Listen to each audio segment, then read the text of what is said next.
On peut passer à la suite. La suite, c'est un problème que tous mes collègues me rapportent d'année en année en année. Ils ne savent pas faire des calculs de dilution. Ils ne savent pas faire des calculs de dilution. Ils ne savent pas faire des calculs de dilution. Voilà. Une dilution, ça consiste à avoir une solution qui est trop concentrée et dont on veut donc tout ou partie à une concentration plus faible. On est à 10 mols par litre, on veut 0,2 mol par litre. Voilà, ça consiste à ça. Il y a une manière, à mon avis, relativement simple de voir ça. La concentration initiale, celle de la solution que je possède, c'est un nombre de moles divisé par un volume. C'est la définition, hein, d'accord, de la concentration molaire, la molarité. Concentration sur un volume. Ce qui veut donc dire, c'est juste un réarrangement, que le nombre de moles dans un volume donné de cette solution, c'est juste sa concentration fois le volume. C'est la même chose, hein, c'est deux manières de voir exactement la même chose. Si je mets ce volume de solution dans un volume plus grand, c'est ça dilué, j'aurai toujours le même nombre de moles de l'espèce. J'ai pris un volume, il y avait un certain nombre de moles dedans, je le mets dans un autre récipient plus grand, mais le nombre de moles ne peut pas avoir changé. Je n'ai pas créé des molécules, j'en ai pas détruit non plus. Donc le nombre de moles que j'avais au début dans la première solution et le nombre de moles que j'ai à la fin dans la solution diluée doit être exactement le même. Il n'y a pas de raison qu'il ait changé. Ça veut donc dire que la concentration de ma solution diluée finale, c'est le nombre de moles final divisé par le volume final. J'étais parti d'1 litre, j'en fais 10, voilà, il y avait un volume de départ, il y a un volume final. Puisque NF, c'est égal à NI, je n'ai pas détruit, je n'ai pas créé de molécules, j'ai le droit d'écrire que c'est aussi la concentration initiale fois le volume initial que j'avais pris, divisé par le volume final. Et vous voyez que ça fait apparaître le rapport, tout simplement, des volumes. Diluer, c'est prendre la concentration que j'avais au départ, faire le ratio du volume initial sur le volume final, et ça me donne la concentration finale. Ça veut donc dire que si j'ai une solution à 1 mol par litre, j'en prends 1 litre et je mets ça dans 10 litres, j'aurai 1 multiplié par 1 divisé par 10, une solution à 0,1 mol par litre. C'est juste ça dilué. Je reprends un autre exemple. C'est toujours bien de multiplier les exemples. Donc je vais faire une dilution au dixième, ce que je viens de faire. Ma concentration finale, ce sera la concentration initiale divisée par 10. Ça veut dire ça, hein, dilué au dixième. Si c'était dilué au centième, je divise par 100. Si c'est dilué au vingtième, je divise par 20. Voilà, là, normalement, c'est du vocabulaire de base. Ça ne pose pas de problème. Le nombre de moles que je vais prendre dans la solution initiale, c'est la concentration de cette solution fois le volume que je vais prendre. C'est tout ce qui est écrit au-dessus, hein, d'accord? Donc ça fera la concentration initiale divisée par 10, puisque j'ai dit que la concentration finale était 10 fois plus petite. Et ce que je viens d'écrire ici, donc il y a juste ce qui est écrit là, donc CNI fois le volume initial, c'est exactement ce qui est écrit au-dessus, hein, d'accord? J'ai juste repris la ligne, histoire de pouvoir la réécrire. Ce qui est écrit ici, j'ai deux manières de l'interpréter. Et c'est là, souvent, qu'il y a quelque chose qui coince dans la tête des étudiants.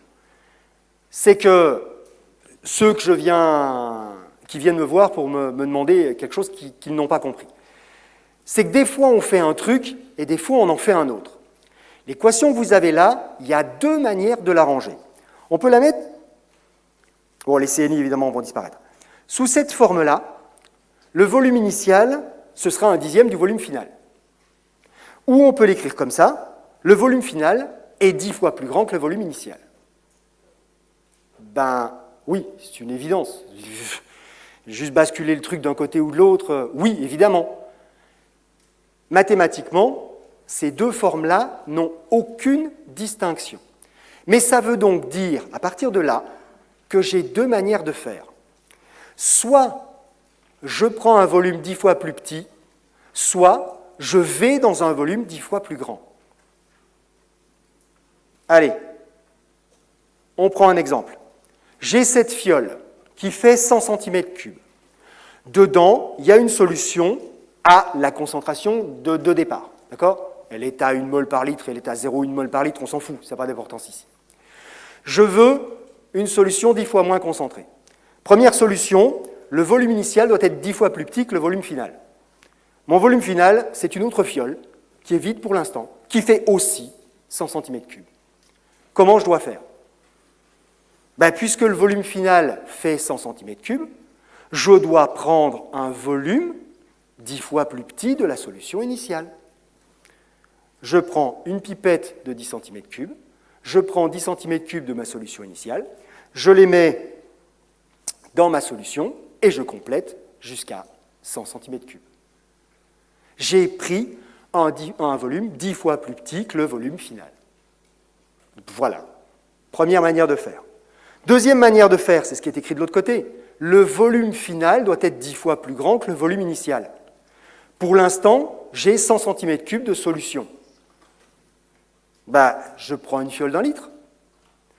Si je prends une fiole d'1 litre, le volume est 10 fois plus grand.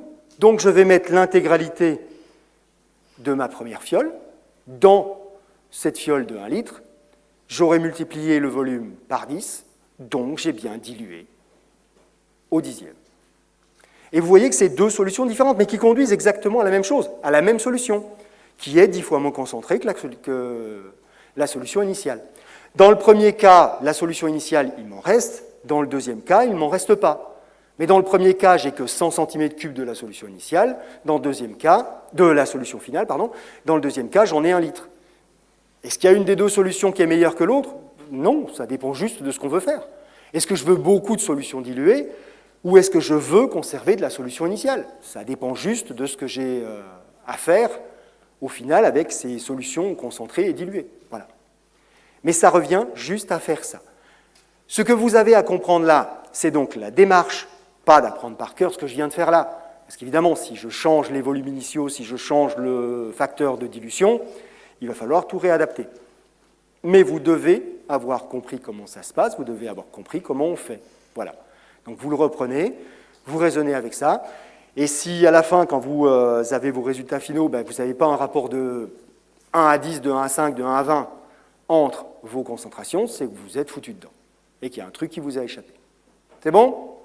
On verra quelques petits exercices là-dessus en ED ensemble de toute façon. Il y a aussi des dilutions à l'intérieur.